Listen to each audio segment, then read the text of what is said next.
All right, folks. We'll get started here. How's everybody doing? Feeling good? Thumbs up for those of you who've got videos on who we can see. Perfect. All right. Just as a quick heads up, things moving forward. So we got our quiz 4 will be on Wednesday. So same thing. You know the drill with this. All of class will just be 40-item quiz, 30 from the lecture, 10 from the text. So just go through, make sure that you're up to speed with that stuff. Hopefully you spent some time of the weekend going through and studying up on reading through the modules, sort of getting notes put together. But if you haven't, sort of get started on that. Samantha, you've got a announcement on SI. Yeah, so I just wanted to let everyone know. I sent out an announcement earlier, but just as a reminder, SI is going to start at 6:15 tonight. I just had another professor made a class conference that I don't want us to run into, so I want to I want to make sure that we have enough time to go over the material. But if you can't make it until 6:30, that's totally fine. We're just going to do our normal like Kahoot sort of warm up. So the main stuff will still start around 6:30, so totally fine if you can't make it until then, but we're just going to start just a little bit earlier just so we have enough time to get through everything. Cool. All right. So yeah, if you can make it, sort of make sure that you go in, or if not, so that you're going through and reviewing some of those materials. We'll also have our standard review session Tuesday starting at 5. Again, come to that if you're able to make it. If you can't, if you just sort of have some sort of conflict, you absolutely can't. You will make a recording. You can follow up later. Just make sure that if you have questions that you send them my way. I'll make sure to get those covered in class or during the review session, and then you can pick up those questions when you go through and review the recording of the review session. Okay, so that's that. But you guys know the drill. You're good at this point. But any questions on material, lectures, anything that we've gotten over to this point, sort of moving forward into Wednesday's quiz? Feeling good about it? Okay, cool. All right. Let's finish up where we left off on Friday, just working through sort of this whole idea of automatic processing. Okay.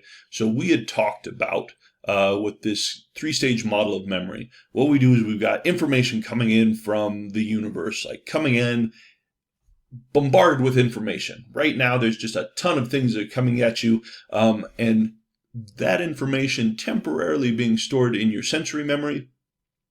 But then if it's something that we're attending to and sort of focusing on, we start to encode that into our working memory. Things in our working memory, we've got about 7 pieces of information, plus or minus 2, kind of hang out for a period of 10 seconds.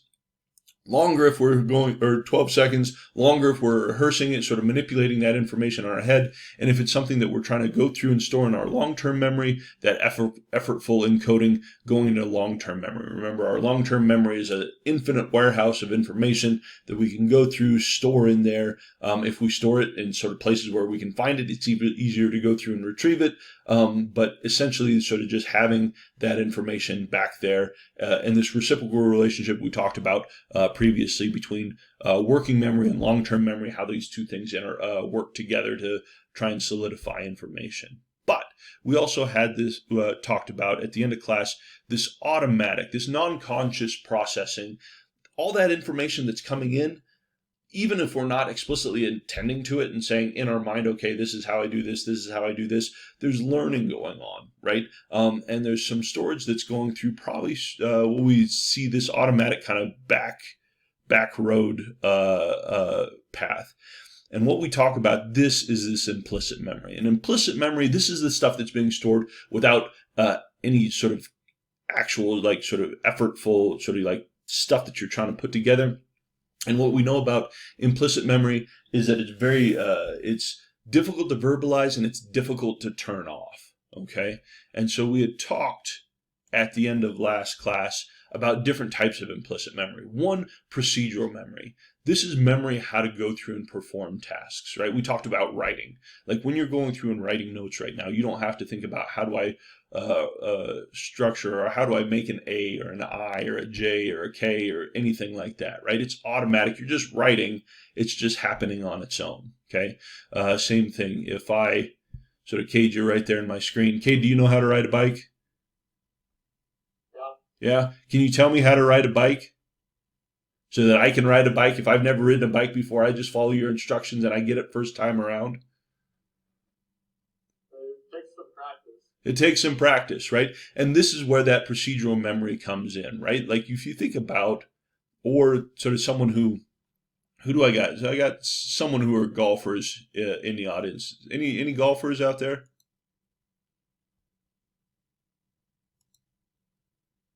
No golfers today? Sure, I golf a bit. Okay, Vance golfs a bit, right? Vance, what's a good way to if I'm sitting over the top of you and you're sort of judging your swing and I'm saying, okay, well do this, do this, do this, do this, hold it this way, swing this way. What does that do to your swing? Changes it, and it kind of screws it up, right? Because you're trying to think about too many things, right? If I'm sitting up for a golf swing, I just kind of go through and do it. It sort of starts to come a little bit easier. Same thing if Kate is riding a bicycle, and I'm like, hey, Kate, okay, now you need to shift your weight this way, shift your weight this way, keep the handlebars straight, push down on this amount, and sort of counterbalance with this. It's too much, right? You just go through and do it, right? This is going to be an example of that procedural memory, okay? So can I get a volunteer? Who wants to help me out? Who do we got? Who's gonna help me out? Cade. All right, Cade, ready? You're gonna help me out with something. All right, Cade. What I want you to do? Can you see my screen? Are you feeling fast today? Somewhat. Okay, I think you're fast. What I want you to do, when I go through and pop these on, I want you to name the color, just say the color of each word as quickly as you can, moving down columns, starting at the top of the column, down, and moving left to right on your screen. Okay? You ready to do this? Sure. You know colors, right? I sure hope I do. Okay, right? So name the color as fast as you can. Ready? Go. Green, yellow, red, green, blue, yellow, purple, red, green, yellow, purple, blue, yellow, blue, yellow, purple, red, yellow, red, green, red, blue, yellow, and green. Okay, good work. Cade, tell me about how that was. Was that an easy task or a hard task? A little on the hard side. Yeah, why was it a little on the hard side difficult? Because my brain is trying to fight with each other between reading the word and saying what the color is. Exactly, right? What we've got is your implicit memory. The reading is something that's sort of a procedural memory thing, right? If I'm trying to read something, if I can read well and have been doing it for a while, information is coming automatically. My brain is automatically processing words as I'm going through and reading them, right? But in a task like this, it's difficult to shut off, right? What we've got are words, color words that are in a color that's not the same same color as the word is saying. And so what your brain is doing on this is it's automatically reading the word and not identifying the color. And so this is a very tricky task to do. Kate, one more thing for me. All right. You feeling fast? Just go through down, same thing, and read as fast as you can the actual words. Okay. Blue, green, purple, orange, red, purple, red, blue, yellow, green, yellow, yellow, purple, red, yellow, orange, red, blue, red, blue, orange. Yeah. You're able to do that much more quickly than the other task, right? Because this is your brain just going through and reading, right? And so again, what we see with this implicit memory, it's difficult to shut down. It's difficult to inhibit. And if you're trying to do a task like that Stroop task, what happens is it comes up and it interferes. Okay. We also see conditioning as a part of sort of this implicit memory. Sort of classical conditioning, we're learning things, this associative learning, we're learning things. So again, if I have, say, Lindsay, you're right here. If I bring you into the lab, Lindsay, and I sit you in a chair and I hook you up with a bunch of electrodes and I just throw colored dots on the screen, and every time a green one comes up, you get zapped, right? Pretty soon, yeah, I know it's a terrible, but it's worth 3 credits, so it's worth your time. If we were to do this, right, eventually, if classical conditioning holds, eventually when you start to see green dots, you would maybe start to have sort of a physical reaction to that, right?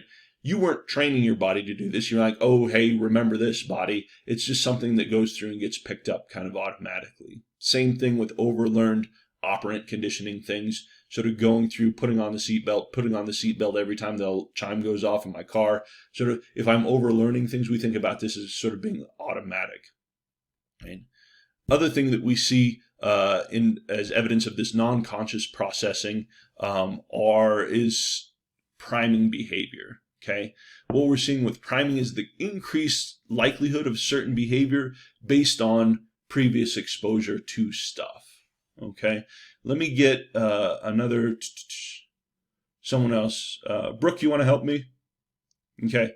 Brooke, what I want you to do, I'm going to show you some stems of some certain words, and I want you to tell me what those words are. Okay? What's this?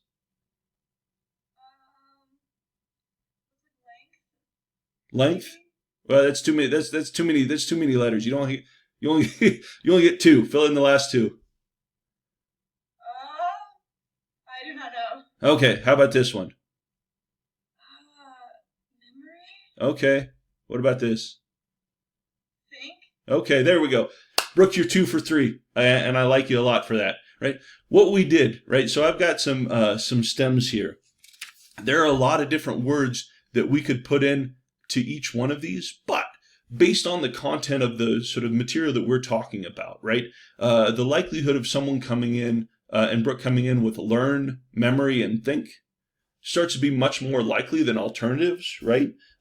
Just because we've been talking about learning, memory, things along those lines, right? And so by what we've done is essentially I've primed Brooke to see and fill in these words based on things that are related to learning and memory and thinking and cognition and stuff like that, just because we've been talking about this. So you're primed to respond and sort of see these words and fill these out in a certain way, relative if I were to just grab you off the street 3 weeks from now and have you do this when this stuff wasn't already in your mind, right? And so we see priming as an example of this automatic processing that's going through. So awesome. Thank you, Brooke. I thought you were going to leave me out in the cold, but you didn't. You came through in a hero's effort at the end. I appreciate it. Okay? So again, all examples of this implicit memory that we can see that's sort of looks as though it's being processed differently than this effortful sensory memory to working memory, long-term memory type of thing. Okay. So questions on this? All right.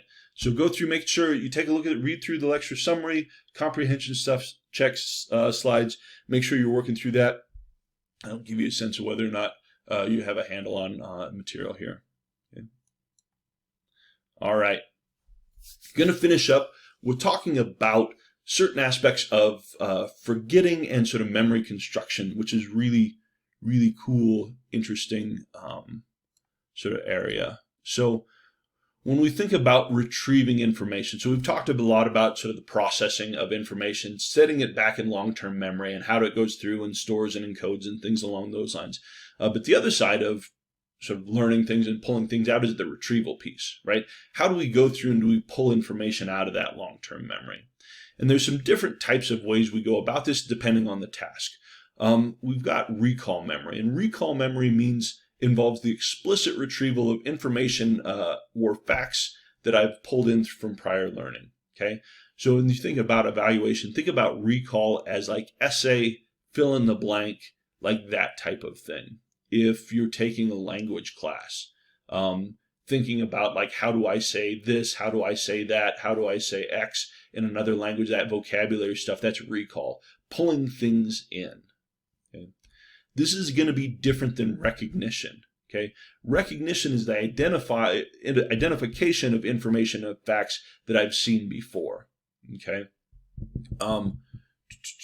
who did I have last time remembering list of words for me? I can't remember. Who was that? Was it anyone? I think that was me. Where are we at?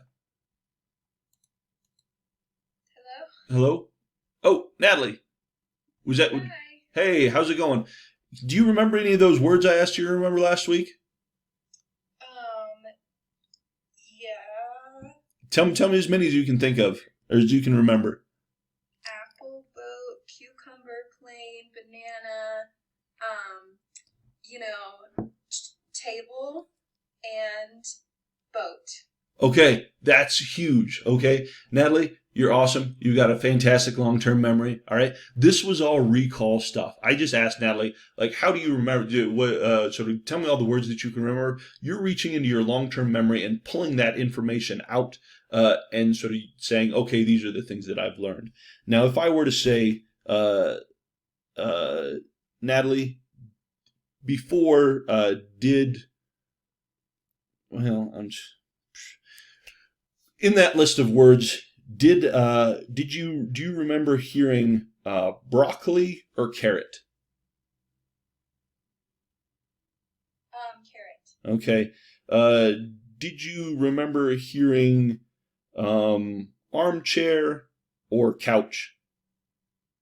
Couch. Okay.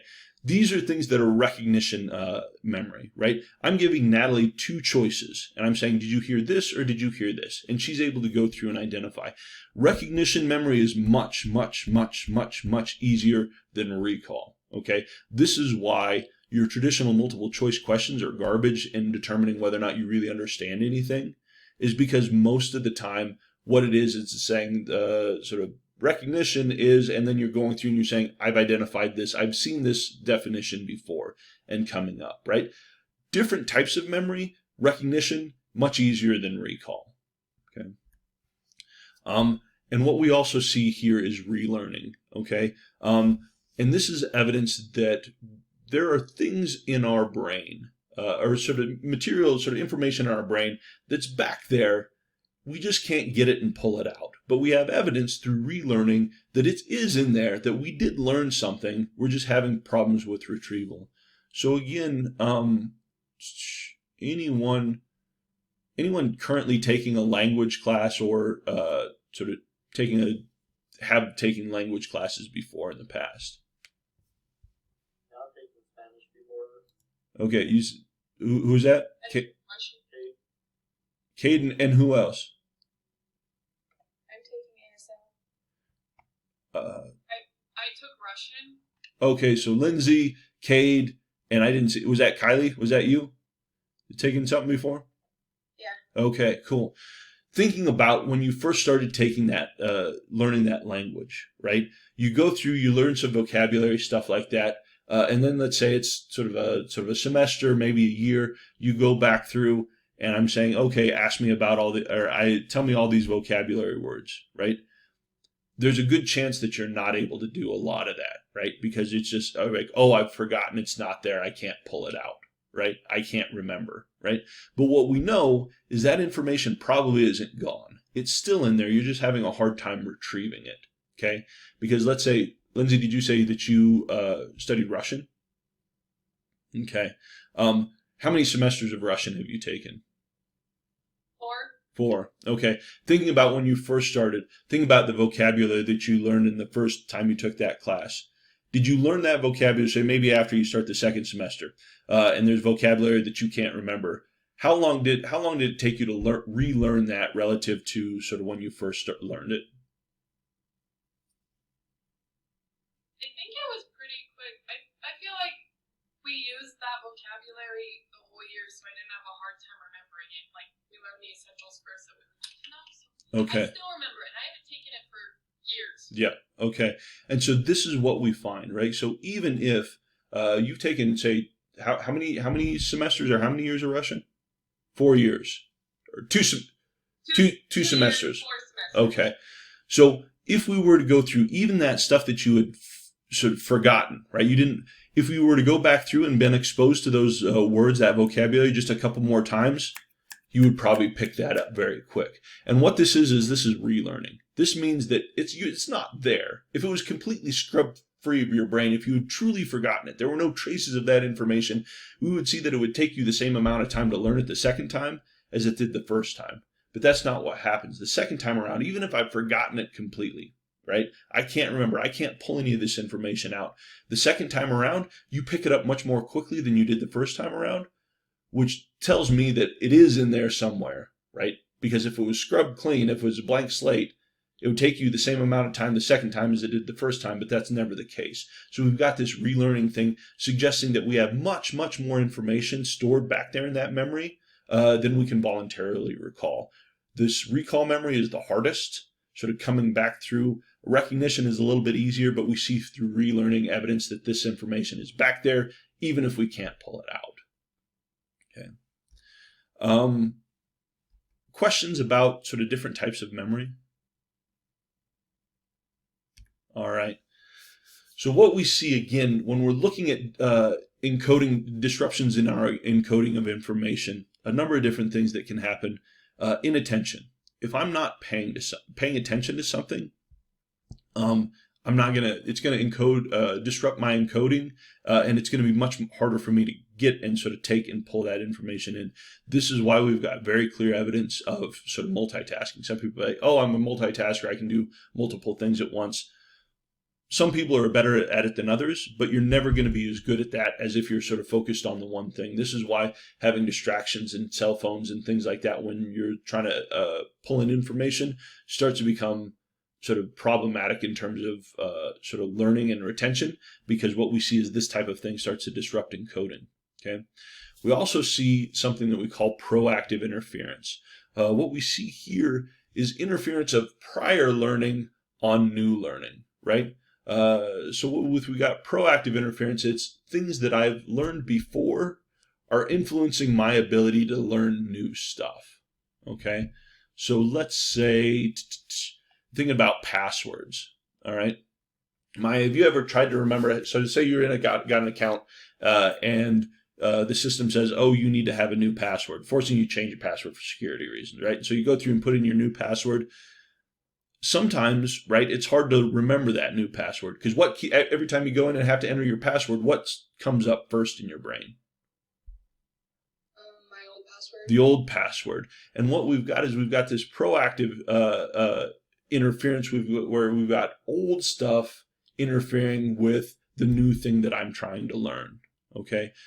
Same thing if we go back to Lindsay, right? You're going through and you're trying to learn Russian, right? But there's certain types of things. Russian might be a little different enough.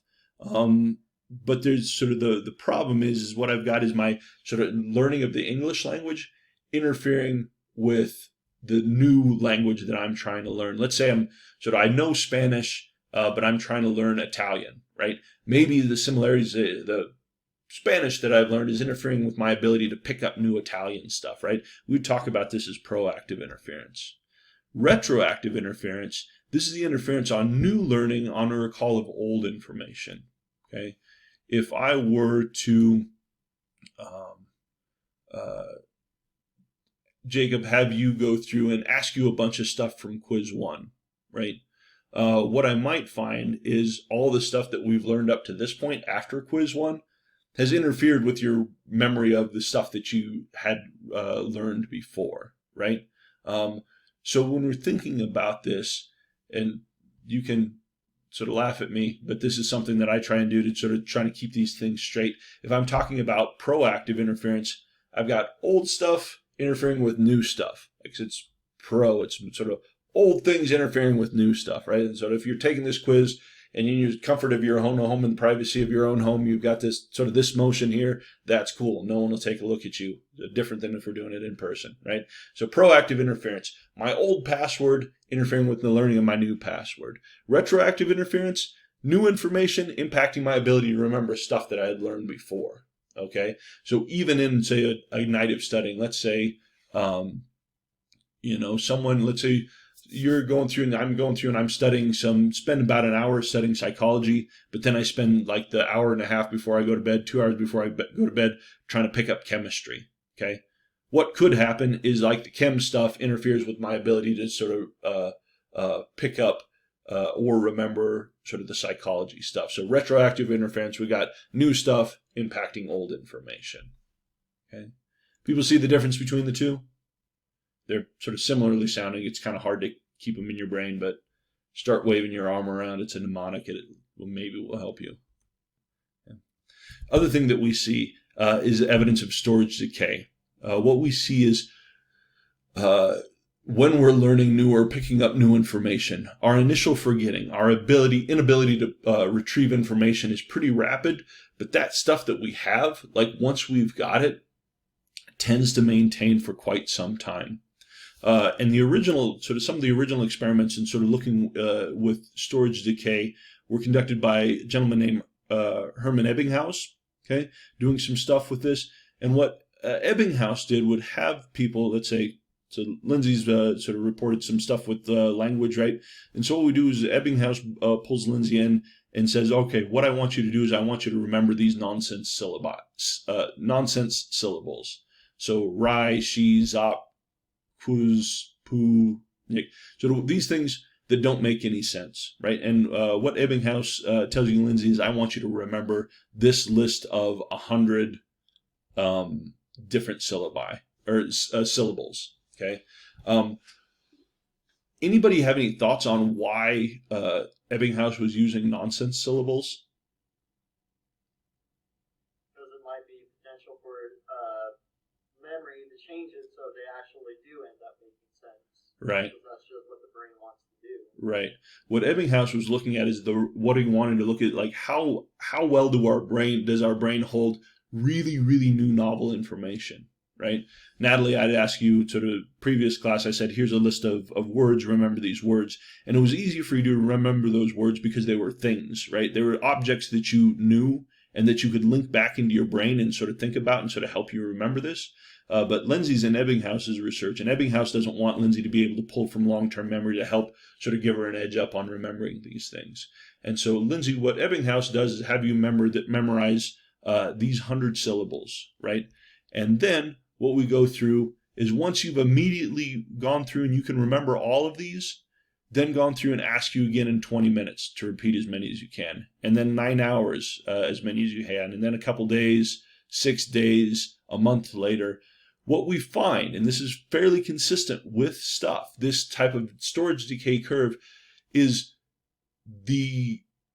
in terms of like all the syllables that you can remember, from the point where you can remember them all perfectly to 20 minutes later, you have a huge drop, right? You've lost 40%, over 40% of those, right? And after 9 hours, a little bit more, and after a couple days, a little bit more. But that stuff that you remember after about a week is going to be pretty solid, right? And so going back, Lindsay, to your sort of reporting like, hey, I sort of was in Russian. I took several semesters of Russian, but it was a long time ago. But I still remember most of the stuff that was gone in there. When we do this and look at language, right? We see, let's say I give you a list of vocabulary words to remember.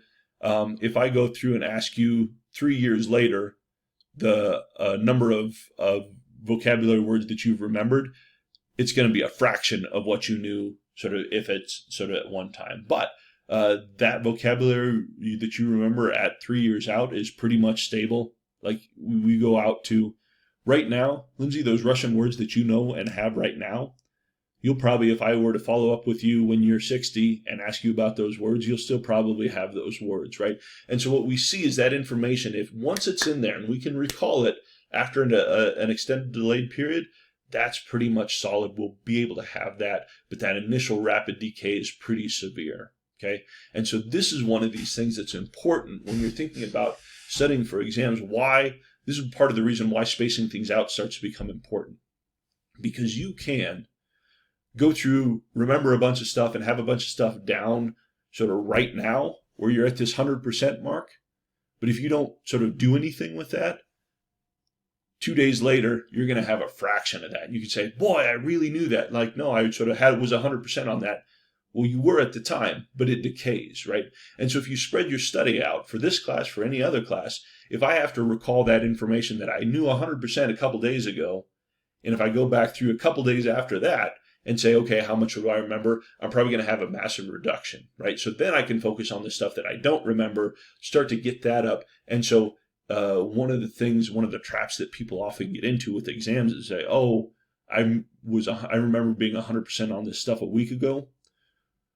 unless you've overlearned that stuff, it's probably going to go away, right? And so this is where sort of spacing that study time out, making sure that you're retaining it. And if you've retained it over a series of several days, that's probably going to be sort of more likelihood that that's tied in. But one of the real sort of scientifically verified disadvantages of trying to cram everything the day before an exam or something along those lines.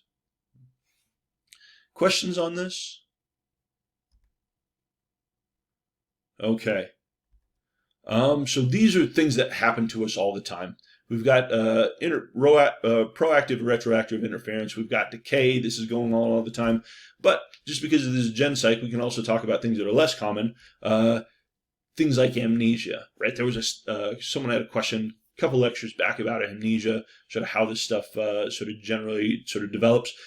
Interesting, a couple different ways we can see amnesia develop in individuals, and a couple different types.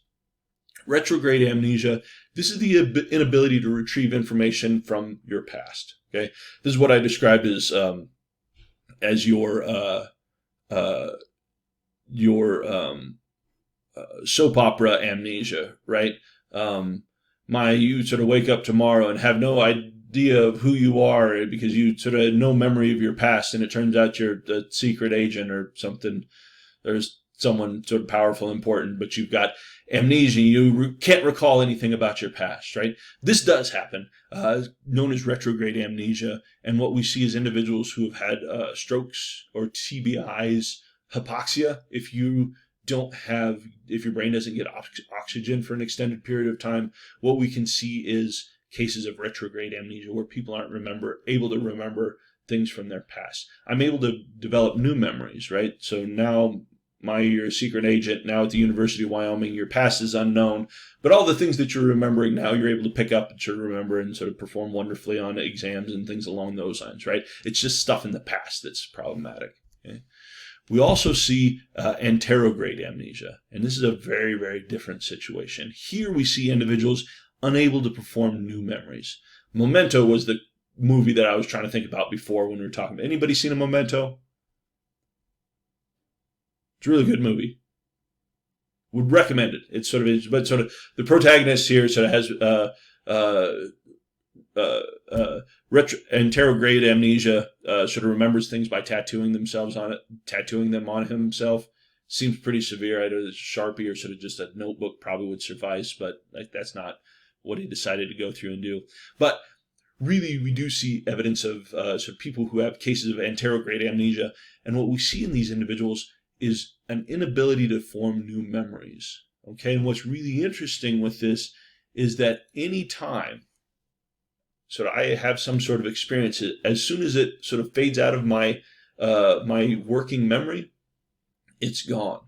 Okay, so let's say I go through and I have anterograde amnesia, and I go through and I meet Jonathan because I'm in the hospital and Jonathan's my doctor. And I say, hey, you come in. I'm like, oh, hey, hi, my name is Josh. You say, hey, I'm your doctor. How are you doing? Blah, blah, blah, this, that, and the other thing. And I'm like, oh, wonderful to meet you, wonderful to meet you. And then you leave. You're gone for, say, 5 minutes. I'm doing something else. You come back. And I'm like, oh, hey, hello, my name is Josh. You're like, I'm your doctor, right? What we see is sort of the inability to sort of maintain new explicit memory in individuals who have anterograde amnesia. And what we see here, if we have bilateral temporal lobe damage, we're seeing cases with this. Korsakoff syndrome is from heavy alcohol use. For people who have long, severe, prolonged alcohol use, starts to impair the brain, sort of inability to remember sort of new information. Okay. So what's really interesting with anterograde amnesia, however, is while the brain isn't able to encode and store new explicit memories, individuals with anterograde amnesia generally still able to form implicit memories. Okay, so let's say again, Jonathan's my doctor, and I'm in the hospital. I have anterograde amnesia, and every time Jonathan comes in to introduce himself, he has, say, like a joy buzzer, like a shock buzzer on his hand, right? And I sort of go through and I reach out and he says, hey, I don't know, you're a weird unethical doctor, Jonathan. But you go and you shake my hand. I'm like, oh, hey, I'm Josh. Hey, I'm Jonathan. I'm your doctor. Shake my hand. And he gives me a buzz. And I'm like, right? And then so you leave and you come back. I'm like, oh, hey, hi, my name is Josh. You're like, oh, I'm Jonathan. I'm your doctor. You reach out to shake your hand. Pretty soon, before too long, what's going to happen is you're going to come in and say, oh, hey, I'm Josh. Hey, I'm Jonathan, your doctor. Reach out your hand, and I might start to pull back, right? Because what we see is, and I won't be able to tell you why I pulled back, right? But what we see is this implicit, still that implicit memory is able to go through and be established even in individuals with anterograde amnesia. Okay, so let's say Brooke's my doctor, not Jonathan. I go to someplace else. My family takes me out because Jonathan is just torturing me. Go to Brooke, and let's say Brooke comes in and sort of teaches me to play sort of a card game. Let's say chess, right, or checkers or something like that, right? And so I go in, and as long as I'm paying attention, as long as it's in my working memory, I'm sort of able to sit there and play checkers with Brooke, right? But what'll happen is every time Dr. Brooke comes back in, she's like, oh, hey, do you want to play checkers? I say, oh, I don't know how to play checkers, but if you actually set me down, I can start playing checkers, even though I don't remember that I've learned to do it. Implicitly, I'm able to go through and do things. So some really, really interesting stuff going on across anterograde and retrograding and anterograde amnesia. Again, looking at sort of evidence that the pathways by which we're encoding explicit information versus that implicit information probably being encoded through different tracks on this. Okay. If we're going through, and taking a look at examples of this. Again, this is a YouTube video. I don't want to get kicked off of YouTube for playing YouTube videos on my YouTube videos that I'm uploading. I'll go through and send you this link. But a really interesting video of a case of an individual who developed encephalitis, had swelling inflammation on his brain, swelling and inflammation on his brain, developed a case of anterograde amnesia, and sort of going through and you're thinking about, for these individuals, like everything that I encounter is a new thing. Right? Even if I've seen it time and time and time again, and sort of what this looks like in actual individuals. So it's a really cool YouTube clip. So go through and take a look at that. I'll send that out to you with a couple other things after we finish up with stuff today. Okay. Dr. Clapp? Yeah. So for the less common disruptions, are you ever able to recover from either of them? Like, are you ever able to be at a higher capacity than what you were, or does that just stay there for you? Yeah, that's a good question, Maya, and it kind of depends. Okay, so immediately after some traumatic brain injury, what you can say if I've had a concussion or my head's got knocked around a little bit. Just as an example, you can see some evidence of some anterograde amnesia, right? So right afterwards, I'm having a hard time remembering what's going on, right? Or forming new memories, right?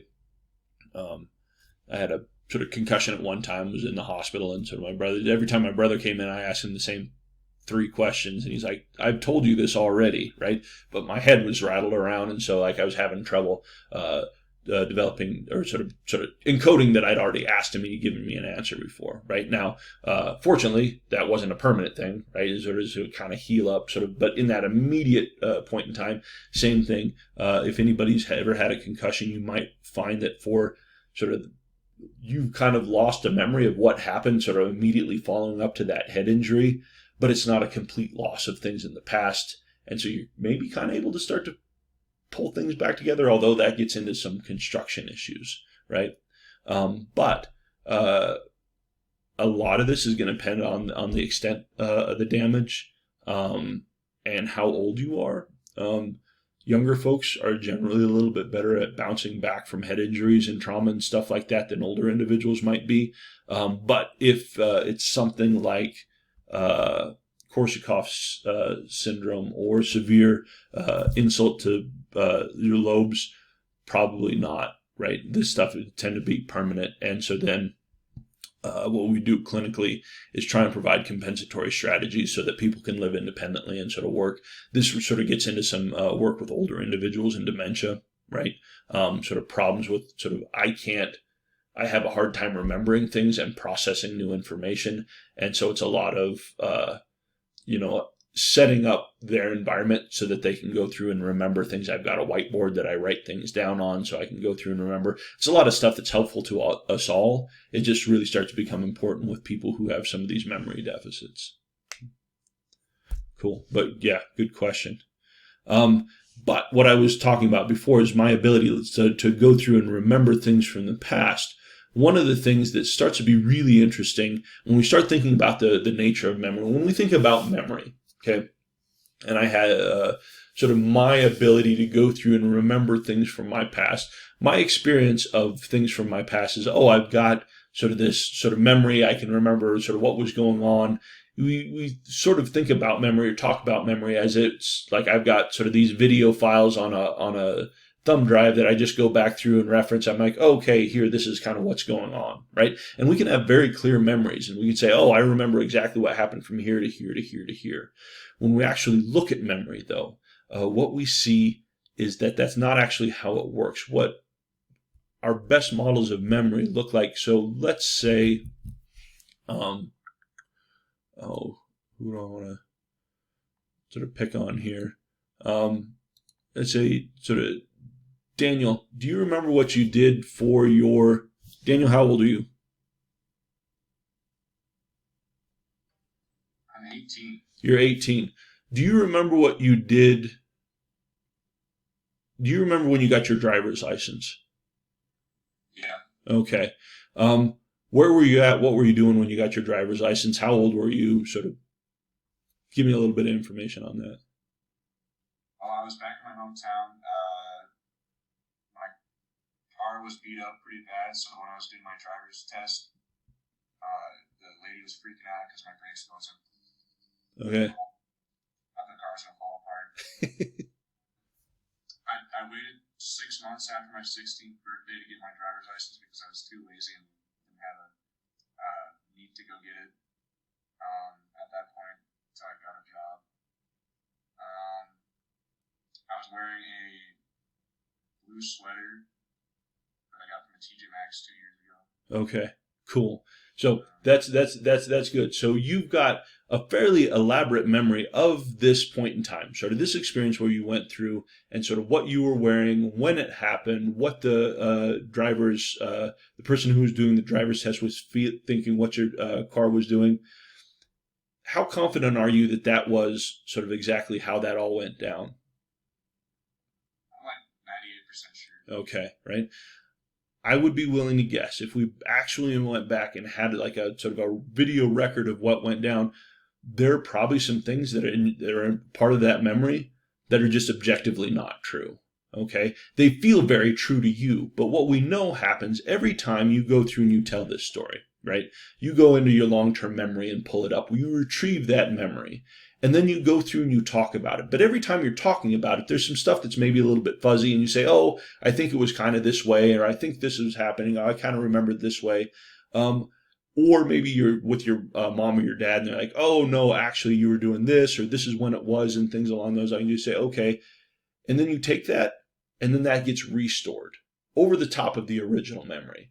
And then you bring it up again. And so what we do is you sort of, every time you bring it up, the things that you might misremember, and sort of vocalize and sort of that you remember, or information that other people bring in, or stuff that you aren't super sure and you just kind of fill in the blanks on your own. As soon as you go through and say that and then you restore that information, it changes the nature of that memory. And so what we would guess, sort of based on this, is every time you go through and tell a story or remember something or pull it up, it gets changed a little bit. And every time you do it, it starts to change that memory. It's sort of like the game where you sort of get in a group or a long line and you say something into someone's ear and then they pass it along. By the time you get to the end, it's something completely different. This is how memory works, right?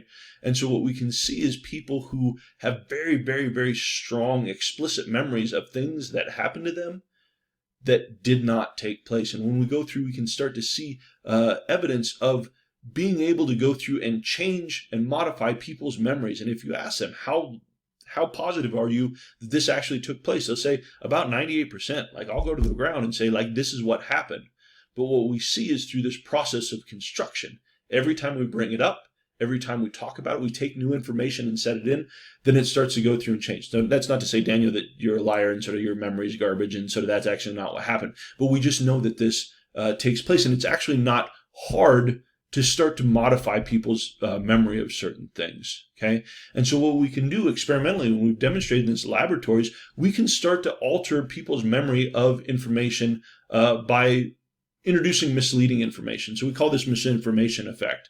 So let's say presenting information during the event, right? So like things are happening and sort of people are telling you information. You're going through and remembering sort of stuff that's going on, or sort of your memory of what's going on right now is being influenced by what you're hearing, sort of narrative going on can start to change things. So let's say you're in a car accident, right? And it's of moderate severity, right? It's kind of a fender bender, right? But let's say I go through and I ask, and I say, hey, Cade, how fast were you going when you crashed into that other car, right? In a different situation, I say, hey, Cade, how fast were you going when you bumped into that other car, right? Depending on what I'm asking you at that time, that could very well change sort of your estimation or your memory of how fast you were going in that accident. If I said, how fast were you going when you crashed into that car? You might say, oh, I was probably doing about 40 miles an hour. If I ask you, how fast were you going when you sort of bumped into that other car? So the information that I'm providing at that time, starting to change how that memory is encoded and how you're remembering it, right? We've also got situations where we go through, and oftentimes with younger children, but also with college-age students, have you go through and imagine false actions and events. I have you just go through and imagine, Maya, let's say I go through and I have you imagine something that happened during lecture that didn't actually happen. But I have you kind of imagine it, elaborate on it, things along these lines, right? It never happened, but I'm just asking you to imagine this thing. Sort of like, let's say, and I want you to do this, imagine about, sort of just think about how awesome I am as a lecturer, how fantastic it was, how this was the most amazing class that you ever had, engaging, so on and so forth, right? Let's say I then ask you sort of down the road, right? So a year later, like, oh, hey, how did this happen? What we can see is people start to remember those things that they imagined as things that actually happened, as opposed to something that they just imagined at the time. We also see misattribution of sources, right? Oh, I remember, so like Daniel, let's say that you at one point in time, you're saying, oh, so I remember that the person, let's say your parents, after you're done with your driving test, and your parents are like, oh, how'd it go? You're like, oh, it looked pretty good. I think it was, fine, sort of went through and did it. But maybe your mom was there with you, and she's like, no, you should have seen the driving lady. She came, or the person, she came out, she was white as a sheet. She was terrified. Now, you were there, you were with her, you know her actual thing, right? But mom told other people that she was white as a sheet. What could happen is down the road, you start to remember that the driving instructor, the person who was doing the test, was terrified and scared and as white as a sheet. But through this process of construction, you remember it as your own experience, not as something mom said about that. And it starts to become incorporated as part of your memory and then further elaborated. Well, I guess this is kind of what would happen. And so all of a sudden, something that didn't actually happen to you that was told to you, you're referring to as you're misattributing that as your own memory as opposed to something that mom said sort of down the road. Okay, your emotional state at the time of recall, sort of depending on where I'm at, sort of can start to change and alter the way I start to remember things. And so when we think about this, our vulnerability of our memories to misinformation, huge legal ramifications. Again, we've talked about this before. Eyewitness testimony is a huge piece of sort of oftentimes what comes into convictions of people doing things. Our memory is garbage. Our sort of eyewitness testimony is terrible. We're very, very vulnerable to sort of misremembering things or have other things come in. But the problem is we don't know that or recognize it because it feels to me like a very, very strong, specific memory. But in actual fact, it's not actually accurate or correct, right? And so huge implications for eyewitness testimony, cases of child abuse, sexual abuse, and things along these lines. And so this happens a lot. And so with the American Psychological Association on Abuse Memories, we know that probably for some situations, right, it could be just given the vulnerability of memory, that sort of memories that are recalled, particularly of things that happened sort of in the distant past, may not be accurate, right? And this in sort of previous decades has been a big controversy thing, because you have people coming up with they've recovered memories of repressed events of abuse and things along those lines, where you have people who have never ever remembered sort of abuse or things that happened until they get into a therapy session, and with leading questions and things along these lines, what ends up happening is I've recovered this memory of an abuse event that might have not happened actually, right? It's something that I've constructed my memory through information and misattribution of sources and filling in blanks and things like that. And this has huge implications for like, how do we sort of address this stuff?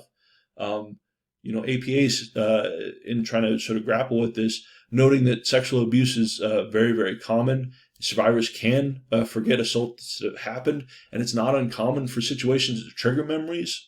But early stuff, right? Anything that might be laid down, particularly before age 3, starts to become very questionable about sort of the accuracy of some of that stuff. Anytime I've recovered a memory, right, starts to become questionable. And recognizing that, regardless of whether or not this thing happened to me, or maybe is not sort of exactly on target, still can be incredibly upsetting and stressful. And so as clinicians working with people, making sure that we're not sort of strong-arming them into believing things that may or may not have been true or accurate, or things along these lines. Okay. So just some interesting stuff about memory, how we encode it, and sort of the vulnerabilities to misinformation. So go through, make sure you watch lectures, or sort of run through the lecture summary, comprehension check stuff, make sure that you have a handle on that, and we should be good to go. Okay. All right, folks. Again, if you need to take off, go ahead and take off. But any questions about what we're doing, any of this material, where we're going, anything like that?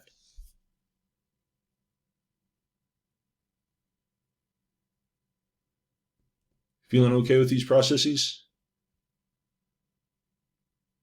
All right. Cool. Good. So go through, spend your time sort of wrapping up with this information here. If anything comes up, let me know. Remember that we have SI session tonight at 6:15, I think is what Samantha said. So it's about 15 minutes later than it usually is. Tomorrow we'll have a review session at 5. I'll send out that Zoom link so everybody can jump in on that. In the meantime, let me know if you're running any questions. Otherwise, I think you guys are good to go. So, cool. All right, folks. We'll see you later. Good luck with prep, and we'll hopefully see you in a review on tomorrow. All right, we'll see you.